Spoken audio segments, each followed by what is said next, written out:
আসসালামু আলাইকুম। আমি ডাক্তার রিপন কুমার ঘোষ, সহকারী অধ্যাপক হিসেবে কর্মরত আছি আদ্দিন মেডিকেল কলেজ হাসপাতালে এবং কনসালটেন্ট হিসেবে কর্মরত আছি মেডিনোভা ডায়াগনস্টিক মালিবাগ শাখায়। আমি আজকে একটি জরুরি বিষয় নিয়ে আলোচনা করব, যেটা বাচ্চাদের একটি জন্মগত ত্রুটি, যেটাকে আমরা মেডিকেলের ভাষায় বা ডাক্তারি ভাষায় বলে থাকি ক্লাব ফুট, এবং লোকের ভাষায় বা অনেকে গ্রামে বলে যেটাকে মুগুর পা হিসাবে বলে। এটার মেডিকেলে আর একটা নাম আছে, যেটার নাম হচ্ছে গিয়ে কনজেনিটাল টেলিপ্যাথিক ইউনোভাইরাস বা সিটিইভি। এটা এক ধরনের জন্মগত ত্রুটি, বাচ্চা নিয়ে জন্মগ্রহণ করে, ভূমিষ্ঠ হয়।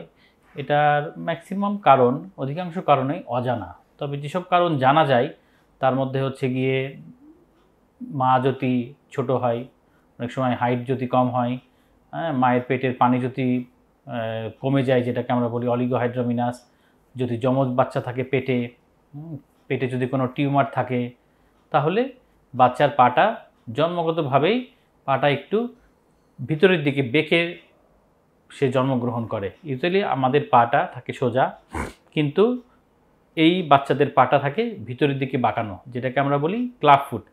এটার নাম, এই ক্লাব ফুট নামটা এসেছে এই ক্লাব শেপ। আমরা যে গল্ফ খেলি, গল্ফ যে বলটা মারে সেটার আকৃতিটা ঠিক এরকম ক্লাবের মতো, সেইখান থেকে এসেছে এই ক্লাব ফুট নামটি। ঠিক আছে। এবং এই ক্লাব ফুটের পা, এই মায়েরা যখন জন্মের পর পর মা বাবা খুবই উদ্বিগ্ন থাকে এবং আমাদের কাছে যখন আসে, আমরা তাদেরকে প্রথমে আশ্বস্ত করি যে যদি এটি আমাদের কথা মতো মেনে যদি চিকিৎসা করান, তাহলে এটি শতভাগ ঠিক হয়ে যায়। শতভাগ ঠিক হয়ে যায়।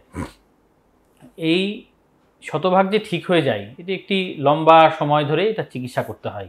প্রথমে আমরা কি করি, প্রথমে জন্মের পরপরই আমরা বাচ্চার গার্জিয়ান, বিশেষ করে আমরা মাকে বলে দিই যে আপনি এক ধরনের ব্যায়াম করাবেন, যেটা স্ট্রেচিং এক্সারসাইজ বলি আমরা। এটা আমরা 14 দিন পর্যন্ত করতে বলি, কেউ কেউ এটাকে 21 দিন পর্যন্ত করতে বলে। এরপরে আমরা তাকে প্লাস্টারের জন্য বলি। এই প্লাস্টারটা আমরা 7 দিন পর পর করি। 7 দিন পর পর 5টা থেকে 6টা প্লাস্টার করা লাগে। 5টা থেকে 6টা প্লাস্টার করার পরে এই যে প্লাস্টারের মাধ্যমে এই বাঁকা পাটাকে আমরা আস্তে আস্তে আস্তে আস্তে আস্তে আস্তে সোজা করি। এবং এই 5টা বা 6টা প্লাস্টারের পরে 100 জনের ভিতরে 85 জন বাচ্চার ছোট্ট একটু অপারেশন লাগে। পায়ের পিছনে আমাদের একটি আমরা শাহী রগ বা টেন্ডো অ্যাকিলিস বলে থাকি, সেই টেন্ডো অ্যাকিলিসটা আমরা কেটে দিয়ে আমরা আর একটা প্লাস্টার করি। এবং এই প্লাস্টারটা আমরা প্রায় 3 সপ্তাহ রাখি। এবং এই প্লাস্টার খোলার পরে আমরা তাকে জুতা পরতে বলি। এই জুতাটাকে আমরা বলি ফুট অ্যাবডাকশন ব্রেস। এই জুতাটা ইউজুয়ালি আমরা বাচ্চার মাদেরকে বলে দিই যে বাচ্চা 23 ঘন্টা পড়বে। প্রায় 3 মাস বছর পর্যন্ত, 3 মাস বয়স পর্যন্ত 23 ঘন্টা পড়বে। শুধু 1 ঘন্টা, যেটা ওর গায়ে তেল মালিশ করা, গোসল করানোর জন্য 1 ঘন্টা জুতাটা সে খুলতে পারবে। এরপরে তাকে আরেক রকমের জুতা দেওয়া হয়। এইভাবে এই চিকিৎসাটা প্রায় 4 থেকে 5 বছর পর্যন্ত কন্টিনিউ করতে হয়। এভাবেই বাচ্চার মায়েরা বা বাচ্চার গার্জিয়ান যদি ধৈর্য সহকারে আমাদের উপরে আস্থা রেখে চিকিৎসাটা কন্টিনিউ করে যেতে পারে, আল্লাহর রহমতে 100 ভাগ বাচ্চা সুস্থ হয়ে যায়। 100টা বাচ্চার ভিতরে 100টা বাচ্চাই আল্লাহর রহমতে সুস্থ হয়ে যায়। কিন্তু অনেক বাবা মাই চিন্তা করে যে প্লাস্টারের পরে তো পা সোজা হয়ে যায়, তখন তো আর চিকিৎসা করানোর প্রয়োজন অনেকে মনে করে না। যারা এই মনে করে না তারাই সেই ভুলটা করে। ভুলটা কি, আমরা যেভাবে পাটাকে সোজা করেছিলাম ঠিক একইভাবে সেই পাটা আবার আগের জায়গায় ফেরত আসে। এই যে এটাকে আমরা বলি রিল্যাপস বা রিকার করে, আবার রিকারেন্স হয় এই ক্লাব ফুটটা। এই যে সেকেন্ড টাইম বা দ্বিতীয়বার যে বাচ্চার পাটা সেই আগের জায়গায় ফেরত আসলো, এইখান থেকে সেই সোজা জায়গায় আনা খুবই কষ্টসাধ্য এবং অনেক সময় যেটা প্রায় অসম্ভব হয়ে যায়। অনেক সময় বড় বড় অপারেশন করতে হয়, যেটা বাচ্চার জন্য এবং বাচ্চার পরিবারের জন্য ব্যয়বহুল হয়ে যায়। এই হচ্ছে গিয়ে এই ক্লাব ফুট সম্পর্কে।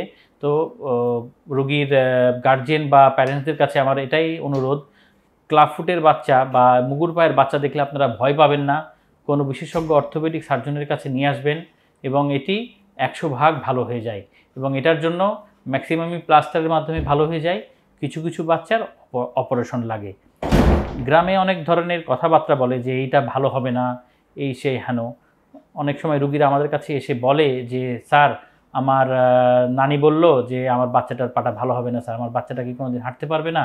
আমি আমার রুগীদের আশ্বস্ত করি না, আল্লাহর রহমতে আপনি যেহেতু সময় মতো এসেছেন, আল্লাহর রহমতে বাচ্চা 100 ভাগ হাঁটতে পারবে, এই গ্যারেন্টি আমি আপনাকে দিচ্ছি।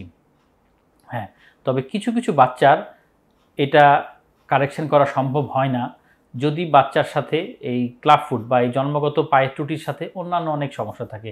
যেমন মেরুদণ্ডে যদি কোনো সমস্যা থাকে, ব্রেনে যদি কোনো সমস্যা থাকে, যেগুলিকে আমরা বলি যে মাল্টিপল কনজেনিটাল অ্যানোমালি বা সিন্ড্রোমিক বেবি বলে থাকি আমরা, যে শুধু একটা জন্মগত সমস্যা না, অনেকগুলি জন্মগত সমস্যা। এসব বাচ্চার ক্ষেত্রে ক্লাব ফুটটা রিকারেন্স করার সম্ভাবনা খুবই বেশি। হ্যাঁ, তো দোয়া করবেন আমাদের জন্য। হ্যাঁ, আর আপনারা ভয় পাবেন না, ক্লাব ফুটের চিকিৎসা প্লাস্টারের মাধ্যমে করা সম্ভব, কিছু কিছু অপারেশন লাগে। আমাদের কাছে আসবেন, আমরা আমাদের সাধ্যমতো চেষ্টা করব। ধন্যবাদ। আসসালামু আলাইকুম।